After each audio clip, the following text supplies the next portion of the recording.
ഡോക്ടർമാർ അവരുടെ പണി ചെയ്യുന്നു, എഞ്ചിനീയർമാർ അവരുടെ പണി ചെയ്യുന്നു, പാകിസ്ഥാൻ തീവ്രവാദികൾ ലോകം മൊത്തവും ഓടി നടന്ന് ആളെ കൊന്ന് അവരുടെ പണിയും ചെയ്യുന്നു. തീവ്രവാദികളെ സപ്പോർട്ട് ചെയ്തും വെളുപ്പിച്ചും ഇവിടെ കുറെ രാജ്യദ്രോഹികൾ അവരുടെ പണിയും നന്നായി ചെയ്യുന്നു. ഇതാണ് നമ്മുടെ നാടിന്റെയും ലോകത്തിന്റെയും നിലവിലെ അവസ്ഥ.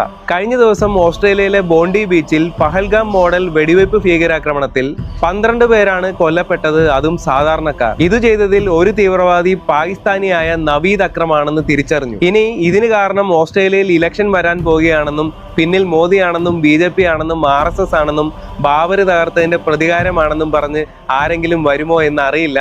കാരണം ഇത് നടന്നത് ഇന്ത്യയിലല്ലാത്തത് കൊണ്ടാണ്. പക്ഷേ തീവ്രവാദികളുടെ ലക്ഷ്യം അവിടെ ഉണ്ടായിരുന്ന ജൂതരെ കൊല്ലുക എന്നത് മാത്രമായിരുന്നു. ഇനിയെങ്കിലും ജനം മനസ്സിലാക്കുക, നമ്മുടെ മോദിയും യോഗിയും ഒക്കെ ചെയ്തുകൊണ്ടിരിക്കുന്നതാണ് ശരി. കാരണം തീവ്രവാദികൾ തലമുക്കിയാൽ തട്ടിക്കളയുക, ഇല്ലീഗലായിട്ട് രാജ്യത്ത് താമസിക്കുന്നവരെ പുറത്താക്കുക, അത് തന്നെയാണ് മോദി ചെയ്യുന്നതും